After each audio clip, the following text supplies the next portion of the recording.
আমি যে কওঁ ন্যায় লাগে কি ন্যায় কওকচোন।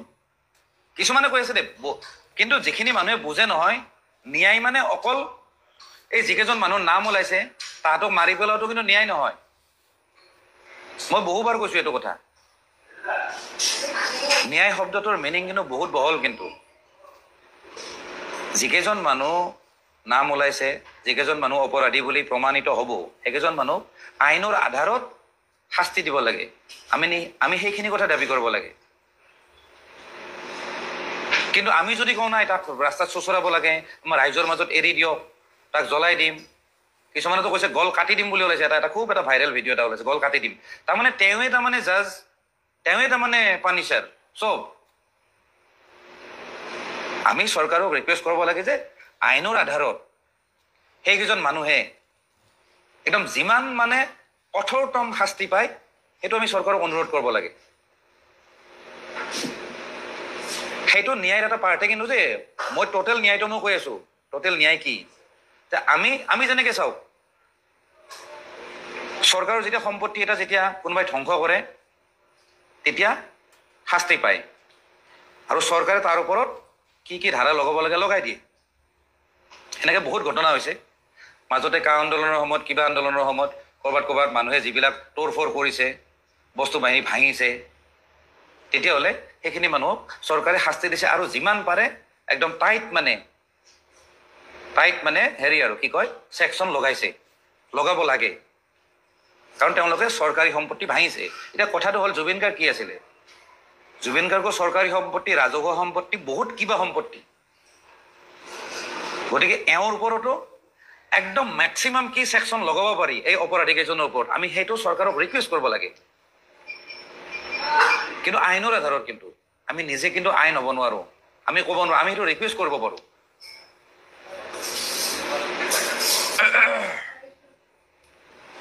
গতিকে জাষ্টিচ যে লাগে বুলি কওঁ নহয়, আমি সেইটো ৰিকুৱেষ্ট কৰিব লাগে। আৰু লগতে এটা মই কথা কওঁ, আজি যিমানখিনি এতিয়া হৈ আছে সুচাৰুৰূপে হৈছে, কিন্তু আজিতো যোৰহাটত হৈ আছে শ্ৰাদ্ধৰ কাৰবাৰবিলাক, ইমানখিনি যে হৈ যে আছে ধুনীয়াকৈ যে হৈছে নহয়, শান্তিপূৰ্ণভাৱে যে হৈছে, হাজাৰ হাজাৰ লাখ লাখ মানুহ আহিছে, কিন্তু শান্তিপূৰ্ণভাৱে গোটেই কাম হৈছে। কিন্তু এইটোও কিন্তু ন্যায় হয়। কিন্তু মানে মোৰ দৃষ্টিত এইটোও ন্যায়। কিন্তু তাতে যদি চৰকাৰে যদি কণ্ট্ৰল কৰিব নোৱাৰিলে হয়, প্ৰশাসনে যদি কণ্ট্ৰল কৰিব নোৱাৰিলে হয়, মানুহ চানুহ যদি তাতে মৰিলে হয় যদি, তেতিয়াহ'লেতো ন্যায় নহয়, কাৰণ জুবিনদাও ন্যায় নাপালে হয়। আজি যে শান্তিপূৰ্ণভাৱে যে হৈছে, সেইটোও কিন্তু জুবিনদাই ক'ৰবাত নহয় ক'ৰবাত শান্তি পাইছে, তেওঁৰ আত্মাই শান্তি পাইছে। কিন্তু গতিকে চব বস্তু আমি নিগেটিভলি লোৱাতকৈ মাজে মাজে অকণমান পজিটিভ হোৱাটো দৰকাৰ। লগতে আৰু ন্যায় শব্দটোৰ আৰু এটা মই কেইটামান কথা কৈ আছো,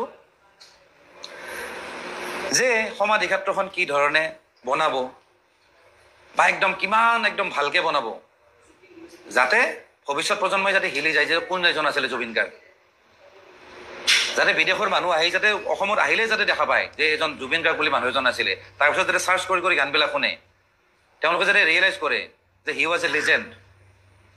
তেনেকুৱা ধৰণৰ কাম কৰাৰ কাৰণে আমি চৰকাৰক ৰিকুৱেষ্ট কৰিব লাগে, বা আমিও লগ লাগি আমিও কৰিম, সেইটোও কিন্তু ন্যায় হয়।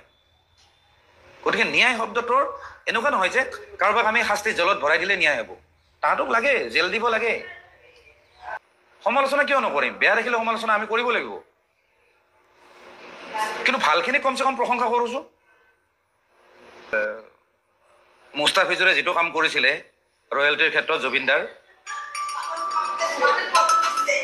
অকল মুস্তাফিজুৰ বুলি নহয়, এনেকুৱা আৰু বহুত মানুহ হয়তো কালপিত ওলাই আহিব এই জুবিনদাৰ গানৰ ক্ষেত্ৰত বা কিবাৰ ক্ষেত্ৰত ৰয়েলটিবিলাক বেলেগে খোৱাৰ মাথা মাৰিব। অলৰেডি ইমান দিনে খাই আহি আছিলে, সিহঁতেতো খাই আহি আছিলে হেৰিয়াতে সিদ্ধাৰ্থতে।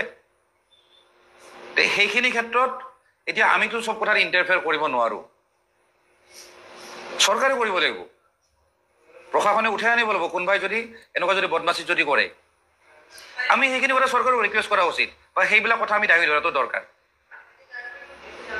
তেতিয়া চৰকাৰে অভিয়াছলি কাম কৰিব, কাৰণ চৰকাৰেও ছ'চিয়েল মিডিয়া চাইতো, চৰকাৰৰ মানুহ আছে,